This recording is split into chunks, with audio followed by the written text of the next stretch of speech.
We've seen high-profile acts of violence as people struggle to find mental health treatment.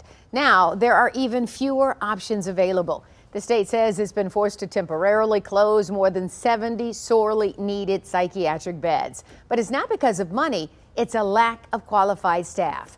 Tonight, as 7 investigator Ross Jones tells us, the state is scrambling to open the beds back up as families continue to beg for help.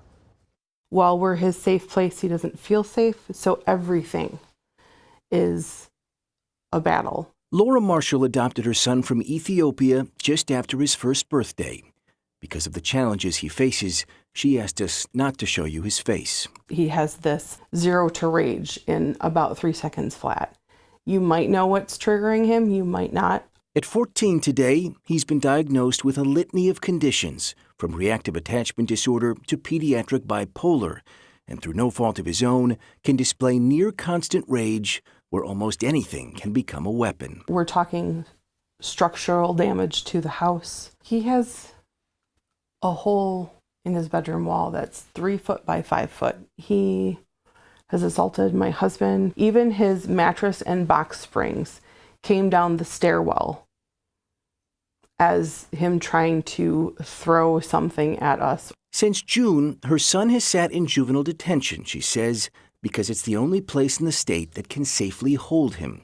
He is there because there's no room for him here at Northfield's Hawthorn Center, Michigan's only psychiatric hospital for children. There aren't enough beds, and there's consistently this months-long waiting list. Getting into one of the state's 5 psychiatric hospitals has always been a battle, but in the last few months, it has gotten drastically harder. I did not want to make this decision. There was no choice. It was about keeping staff and patients safe.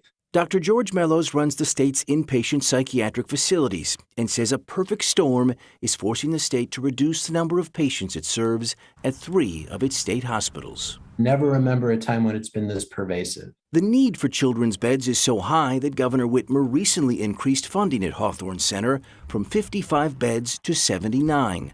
But staffing challenges, paired with the ongoing construction to expand the facility, mean that instead of 79 patients treated today, there are just 42. He needs to be in a facility. Molly Dixon and her husband adopted their son when he was 7. He's 12 today and suffers from fetal alcohol syndrome and disruptive mood disorder. It has been a struggle to keep him safe, along with the rest of their family. I've seen him choke all 3 of the kids at different points until they turn purple. He's tried to throw his 6-year-old younger sister into traffic. How many times would you say you've called the police in the last 2 years? 30, 40. But finding a bed at Hawthorn has proven impossible, she says. And when the mental health system wouldn't step in, the criminal justice system did. Today, her son sits in juvenile detention, too. He doesn't understand why he's there. He doesn't understand the system. He doesn't understand the charges that are against him. They're not treating him. They're just holding him. The cuts haven't just impacted children. Kalamazoo Psychiatric Hospital and Walter Reuther Hospital in Westland both treat adults and have lost a combined 70 psychiatric beds since April due to a severe shortage of nurses and direct care workers. There's not a lot that can be done because this situation wasn't addressed soon enough. Kevin Fischer is the executive director of the Michigan chapter of NAMI, the National Alliance on Mental Illness. Even before the pandemic, he says Michigan was in the midst of a severe nursing and direct care worker shortage, and COVID pushed more out the door. With no influx of new healthcare workers to pull from, hospitals are fighting for the staff that remain. And it is robbing Peter to pay Paul. The problem is we're further fracturing the system, and we're taking away an important element called continuity of care. But the state is trying, recently approving 20% pay increases for licensed professionals like nurses, though they won't take effect for another year. And there are no pay increases in the works for direct care workers, at least not yet. Hawthorn's expansion is set to be complete by early 2023, but just because more beds will be ready doesn't mean they'll have the nurses to staff them, meaning too many children, like Laura Marshall's son, may continue to be turned away.